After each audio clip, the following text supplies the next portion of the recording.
ஒரு நாள் கூத்து படம் மூலமா தமிழ் சினிமால அறிமுகமானவங்க தான் ஆக்ட்ரஸ் நிவேதா பெத்ராஜ். பொதுவாக என் மனசு தங்கம், டிக் டிக் டிக், திமிரு பிடிச்சவன், சங்கத்தமிழன்னு இப்படி பல தமிழ் படங்கள்ல நடிச்சிருக்காங்க. தமிழ் படங்கள் மட்டும் இல்லாம தெலுங்குலயும் நிறைய படங்கள் பண்ணியிருக்காங்க. சொல்லப்போனா தமிழை விட இப்போ தெலுங்குல தான் நிறைய படங்கள் பண்ணிட்டு வராங்க. அந்த வகையில இப்போ அவங்க நடிப்புல வெளியாகி இருக்கிற பருவ அப்படிங்கிற வெப் சீரிஸ் நல்ல வரவேற்பு பெற்றுட்டு வருது. இந்த நிலையில நிவேதா பெத்ராஜ் கொடுத்த ரீசன்ட் இன்டர்வியூ பயங்கரமா ட்ரெண்ட் ஆகிட்டு இருக்கு. குறிப்பா அவங்களோட பாய் ஃப்ரெண்ட் அவங்கள சீட் பண்ணாத பத்தி பேசினது சோஷியல் மீடியால வைரல் ஆகிட்டு இருக்கு. நிவேதா பெத்ராஜ் அந்த இன்டர்வியூல என்ன சொல்லியிருந்தாங்கன்னா, நான் எப்போதுமே பாசிட்டிவா திங்க் பண்ணணும்னு நினைப்பேன். ஏன்னா நான் என்ன நினைச்சாலும் அது நடந்துரும். நான் நெகட்டிவா திங்க் பண்ணாலும் அது நடந்துரும். அந்த பயம் எனக்கு இருக்கு. நான் சின்ன வயசுல எங்க தாத்தா கூட சேர்ந்து வீட்டுக்கு பின்பக்கமா இருக்கிற இடத்த கிளீன் பண்ணிட்டு இருந்தேன். அப்போ எனக்கு 5 ரூபா கிடைக்கும்னு நினைச்சேன். அதே மாதிரி கிடைச்சது. இப்போ நான் வச்சிருக்கிற கார் கூட நான் எப்பயோ எனக்கு இந்த மாதிரி கார் தான் யூஸ் பண்ணுவேன்னு நினைச்சேன். இப்படி நான் நினைக்கிறது எல்லாமே நடக்கும். மேனிஃபெஸ்டேஷன்ல எல்லாம் எனக்கு நம்பிக்கை இல்ல. நம்ம நினைக்கிறது எல்லாமே ஆல்ரெடி ஃபியூச்சர்ல நடந்தது தான். அதை எப்படியோ நம்ம சப்கான்சியஸ் மூலமா இப்படி தெரிஞ்சுக்கிறோம். அப்படிதான் இதை நான் பாக்குறேன். இப்படிதான் நான் என்னோட பாய் ஃப்ரெண்ட் சீட் பண்றாருன்னு நினைச்சிட்டே இருப்பேன். ஆனாலும் அப்படி நினைச்சா நடந்துருமேனு சொல்லிட்டு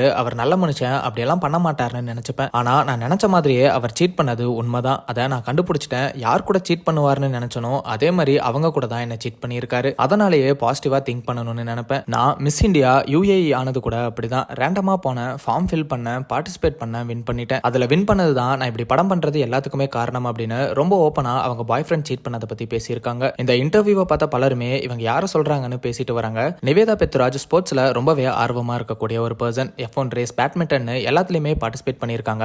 அண்ட் மேற்கொண்டு அதை தொடர்ந்து பண்ணிட்டும் வராங்க. பேட்மிண்டன்ல மதுரைக்காக விளையாடி சாம்பியன்ஷிப் வின் பண்ணாங்க அப்படிங்கிறதும் குறிப்பிடத்தக்கது.